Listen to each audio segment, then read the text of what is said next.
顶礼堪布。弟子有一个问题，就是在我们学佛的过程中，就是有一些新加入的师兄们，就是我们会推荐他去读一些经，念一些咒，想帮助他们遣除一些违缘，然后生活过得顺利等等，然后进一步能够更深入的去修持佛法。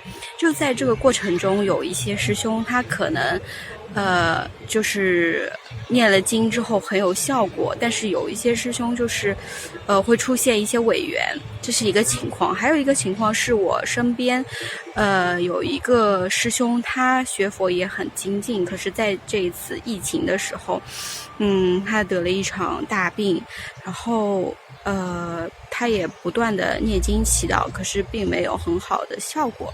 就是我想知道，就是这些念经有效和没有效果背后的原因是什么？然后我们怎么去看待这个事情？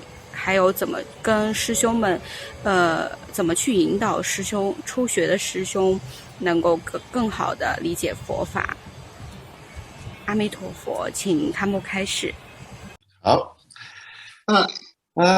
这个你的问题呢，确实，我觉得我们要注意的一个问题吧。因为呢，为什么很多人一开始学佛的时候都有一个请求，有贪图，说难听一点就是有目的的。所以呢，有些呢就对佛法的信心也是因为是他听到什么佛法，你修了什么法，会有什么样的一个发财啊、健康啊、人缘啊，就是各方面有一些实际的一个利益的一个目标。那佛法能不能保证这些东西呢？其实是佛法从来没有说是你学佛是可以保证这些的。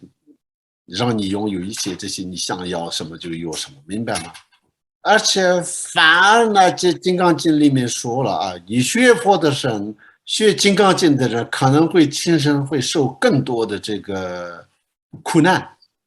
《金刚经》里面有特别强调这个事情，它是有原因的。为什么呢？我们修行的时候，不是在修世间的福报吧？世间的福报，这是一个业力的一个善业的一个果报。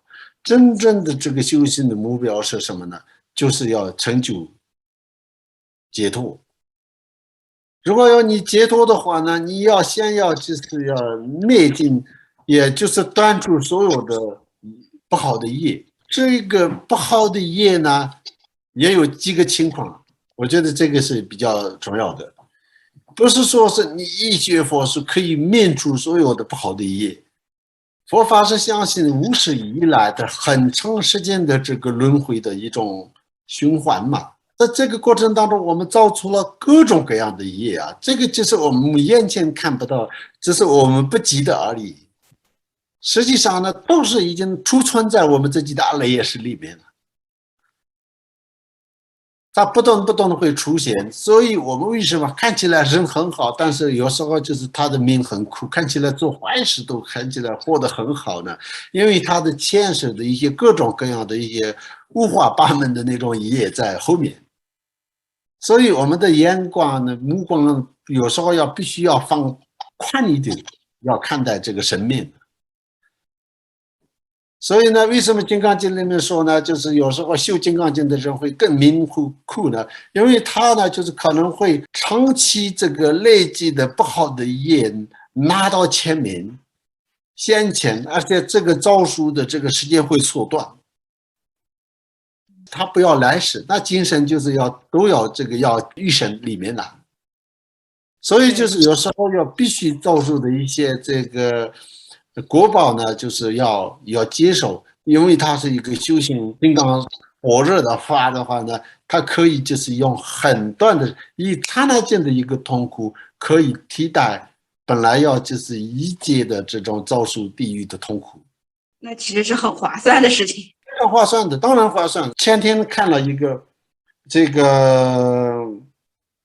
西藏的一个大师叫不顿仁波切，他非常著名的一个大师，他是宗喀巴大师的上师的上师，就大概是这样的一个地位。然后我看他的一个全集里面呢说，那做恶也有很多果报，做善业又有很多果报，然后就是到底哪一个比较大？他说，做善业可以摧毁恶业，做恶业不能摧毁原有的善业，有10种理由，明白吗？也就是说，究竟上呢，虽然是善恶都有各自果报，但是呢，善恶的力量是大于恶业。只要是你愿意修行，最终是你会可以获得这个成就的，就是这个意思。是。所以呢，比如说一个师兄呢，他短时间提出了，就是好像获得这个结果，你现在很虔诚不错，但是又起到没有作用。说难听一点的话，一开始我觉得是对他不能有太大的依赖。你当做你劝他人说，你现在要痛苦了，你就是有不顺利了，你修这个法有帮助。第一，有一定程度的帮忙；第二，让他安心；第三呢，透过这个他和佛法结上关系，然后慢慢就是可以成为更好的，因为这个佛法的智慧，透过这种方式慢慢就是进入他的相续啊。所以这是透过不疗愈和疗愈。反而呢，你觉得就像一个投资一样，你觉得绝对会这样，然后就是你得不到的话呢，反而比较容易起邪见惑，容易产生疑惑，推转你的心性。所以呢，这个一开始的时候，甚至我个人都觉得，比如说今天我觉得突然间好像很顺利，我不会觉得都是因为我今天修法的功德，有可能是这个功德，但我觉得也许有可能是巧合，明白吗？所以呢，我个人的话呢，就是没有太刻意的，或者没有太依赖，就是这个修行来，就是然后就是成就今生的什么健康啊、钱财啊这些东西。为什么呢？我完全就是佛法的功德和功用放在这个上面的话，万一得不到的话呢，我会开始对产生怀疑嘛。然后就会开始去比较的，但实际上佛陀这并不是佛陀的本意，明白吗？